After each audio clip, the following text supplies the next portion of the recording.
ভাই হ্যাঁ, মেলা দিন তো কচু খেতে যাওয়া হয় না। अच्छा লতি মতি ধরেছে তো মেলায়, আর শুনলাম যে গাছ গাছালি হয়ে বিলে সমস্যা হয়েছে, বইয়ে তো যাওয়ার দরকার। হ্যাঁ চল যাই, কচু ক্ষেতটা নিরাতেও হবি, আবার লতিও হয়েছে চারটি, হ্যাঁ। হাট বাজারে নিয়ে যাই বেচতে হবি। বেশ তো হবে। চলো ভাই ভাই। টাঙ্কিয়া হামা চেদা হইয়া গেছে পানি শালার বই আলা আবার আমি সময় পাইলো না, তুই শালার হাঁটতে পারলাম না।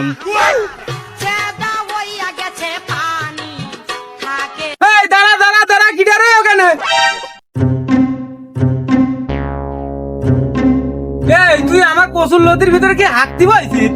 হ্যাঁ ভাই ভাই, আমি তো আপনার বইয়ে হাঁকতে আসিনি, আপনার বইয়ে সুস্থে আইছি, আমি অন্য বইয়ে আগেছি। ইয়ে, সব নষ্ট করছে রে। এই বেটা তুই কি করছস? বেটা আগে কি করছস তুই? আরে বেটা মাহাইছস তুই, কসুর লতি দিয়ে সিডা এলাইছস তুই। এই তুই এনে কি করছস? আরে অবস্থা দাও তো, বাসায় লাইছে আজ্ঞা জায়গাটা। এই তুই এ কি করিস আমার লতি? এই লতি তো আমার বেশি খাতি হয় নাকি? তুই এ খা। কি গন্ধ।